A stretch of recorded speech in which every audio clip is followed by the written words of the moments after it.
Το μάτς που προέχει είναι την Τρίτη με τη Μονακό. Και μετά πρώτο Θεός ο Παναθηναϊκός, αν παίξει όπως σήμερα, θα πάει να παίξει με μειονέκτημα έδρας με τη Βαλένθια, η οποία, αν κερδίσει τον Παναθηναϊκό π.χ. 5 φορές τον ίδιο χρόνο, μαγκιά τους να πάνε αυτοί στο Final Four. Καλά τα λέω. Θα στο χαλάσω και θα σου πω ότι θα μιλήσουμε. Λέω αν.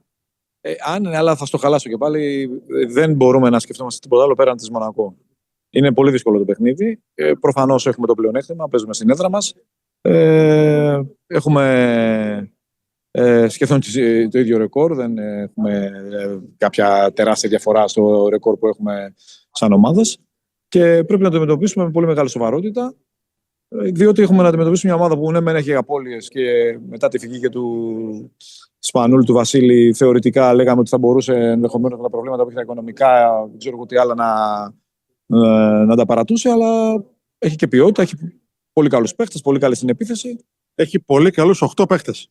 Έχει καμία σημασία. Στην μοίρα τους που δεν έπαιξε σήμερα. Για ένα παιχνίδι, ενδεχομένως αυτοί οι 8 παίχτες ήταν πολύ υπεραρκετοί να καταφέρουν να κάνουν μια τεράστια νίκη. Και μπορεί σε σειρά αγώνων να μην μπορούν να τα καταφέρουν, δεν ξέρω, αλλά για ένα παιχνίδι είναι πάρα πολύ ικανοί και οι 8 παίχτες.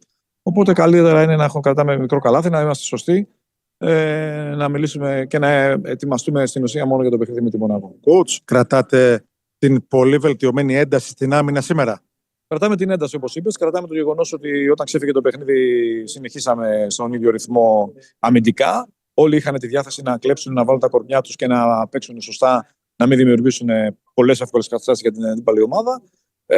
Δεν είναι, ο αντίπαλος σήμερα δεν είχε το ίδιο κίνητρο, ενώ είχε ποιοτικούς παίχτες, δεν έπαιζε με το μαχαίρι στα βούτια, θα λέγαμε, όπως θέλαμε να παίξουμε εμείς για να δείξουμε ότι ετοιμαζόμαστε, έχοντας και το μειονέκτημα έδρα σε κάθε περίπτωση, εφόσον περάσουμε το play-in, όλες οι ομάδες να καταλάβουν ότι είμαστε σε μια κατάσταση όπως πρέπει για την τελική ευθεία. Οπότε θα πω ότι αυτό πρέπει να το κρατήσουμε οπωσδήποτε και πρέπει και να το βελτιώσουμε ενδεχομένως και στα κομμάτια τακτικά. Δηλαδή να μην κάνουμε και τακτικά λάθη, ώστε να μην δημιουργηθούν πολλές καταστάσεις για τους αντιπάλους μας. Coach, η βελτίωση του Λεσόρ, που φαίνεται ότι πατάει πολύ πιο γερά στα πόδια του, βελτιώνει και τη συνολική άμυνα της ομάδας? Βελτιώνει γενικώς την εικόνα της ομάδας, όχι με τη συνολική άμυνα. Βελτιώνει και βοηθάει ενδεχομένως και το Φαρίδη που έρχεται από πίσω και παίζει 12, 14, 15 πολύ ποιοτικά λεπτά και δεν χρειάζεται να κουράζεται και να υπερβάλλει παραπάνω και να είναι πάντα φρέσκος.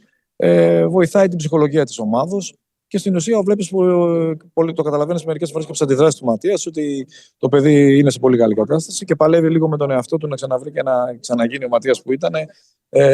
Με την καλή έννοια του το παλεύει, δηλαδή σκέφτεται πάντα τη φάση που θα βάλει ή ακόμα και αυτή που θα χάσει, αλλά νομίζω ότι όλοι πιστεύουμε και όλοι βλέπουμε ότι δημιουργεί πολλές καταστάσεις για τον αντίπαλο που τις χρειαζόμαστε. Δεν μου λες, coach, σήμερα δεν ξέρω αν είναι ιδέα μου. Ο Παναθηναϊκός είχε 2 μάνιμαλ, δηλαδή Λεσόρ και Φαρίντ, αλλά στο 3 είχε επίσης μια αξιομνημόνευτη ισορροπία με Ρόγκα και με Όσμαν. Τι άλλο πρέπει να βελτιώσει ο Παναθηναϊκός για να είναι ακόμα πιο δυνατός στο play-in αλλά και στα play-off? Εγώ νομίζω ότι ο Παναθηναϊκός έχει μια ισορροπία σε όλες τις θέσεις. Δεν νομίζω ότι έχει κανένα πρόβλημα, κανένα μειονέκτημα πουθενά. Και αυτό που θα πρέπει να συνεχίσει και όχι να βελτιώσει είναι ότι ό,τι δίνει αντίπαλη άμυνα αυτό πρέπει να παίρνει.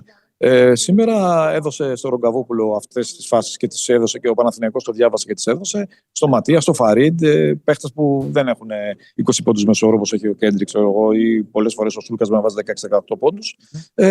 Ή ο Νάιτζελ που μπορεί να είναι παίχτης που μπορεί να σκοράρει πολύ. Αυτό που δίνει αντίπαλη άμυνα, αυτό πρέπει να παίρνουμε εμείς και να χτυπάμε αναλόγως. Νομίζω ότι δεν υπάρχει κάτι που να. Σαν ομάδα δεν έχουμε κάτι που να μας λείπει. Τουλάχιστον επιθετικά δεν βλέπω πουθενά κάποιο κενό ή ο προπονητής να σκέφτεται ότι δεν έχει λύσεις. Από εκεί και πέρα να έχουμε καθαρό μυαλό, να παίξουμε με την ανάλογη ένταση όπως είπαμε αμυντικά και επιθετικά να βρίσκουμε πάντα τον ξεμαρκάρι στο παίχτη και τον παίχτη που μπορεί να σκοράρει. Άρα ο Παναθηναϊκός στο μυαλό του έχει μόνο το μάτς Τρίτης και τίποτα άλλο? 100% και δεν είναι, ξέρεις, αυτό που λέμε ότι πρέπει σχήμα λόγου. Είναι πραγματικότητα, διότι πραγματικά είναι ένα πάρα πολύ δύσκολο παιχνίδι. Μια πάρα πολύ καλή ομάδα. Παίξαμε πριν λίγο καιρό εδώ πέρα, που θεωρητικά είχε έρθει κάπως, ας πούμε, και βάλαμε πολλούς πόντους, βάλαμε 107 πόντους, αλλά δεχτήκαμε και 97. Άρα θέλει μεγάλη προσοχή αυτό το μάτι. Σας εξητάρει αυτό το σενάριο, το ασυνήθιστο, ας πούμε, ο Παναθηναϊκός των τόσων εκατομμυρίων που δεν είμαι λογιστής για να τα μετρήσω, είναι στο play-in και όχι, ας πούμε, από θέση πλεονεκτήματος στα play-off. Εντάξει, τώρα το να πεις ότι σε εξητάρει είναι μια βαριά λέξη. Δεν νομίζω ότι κανένας θα ήθελε να παίξει play-in. Εννοώ ως κίνητρο. Το κίνητρο είναι μεγάλο. Δεν θέλει, η ομάδα είναι δεδομένο ότι έχει χτιστεί και έχει από την αρχή της χρονιάς θέλει να φτάσει στο Final Four. Το Final Four γίνεται στην έδρα μας. Το καταλαβαίνεις ότι προφανώς ο κόσμος το θέλει πάρα πολύ, η διοίκηση το θέλει πάρα πολύ, αλλά και οι ίδιοι παίκτες καταλαβαίνουν και έχουν την πίεση το ότι θέλουν να βρίσκονται σε αυτό το Final Four που γίνεται στην έδρα μας. Γιατί νιώθουμε αλλιώς όταν παίζουμε στην έδρα μας, ακόμα και ένα παιχνίδι που μπορεί να μην έχει 20.000 φιλάθλους του Παναθηναϊκού. Αλλά από εκεί και πέρα ξέρουμε ότι δεν έχουμε κάνει παράλληλα μια χρονιά αυτή που θέλαμε να κάνουμε. Έχουμε φτάσει όμως στο τέλος της διαδρομής, στα τελευταία μέτρα της διαδρομής και πρέπει να σπριντάρουμε με σωστό τρόπο για να φτάσουμε πρώτοι στο νήμα.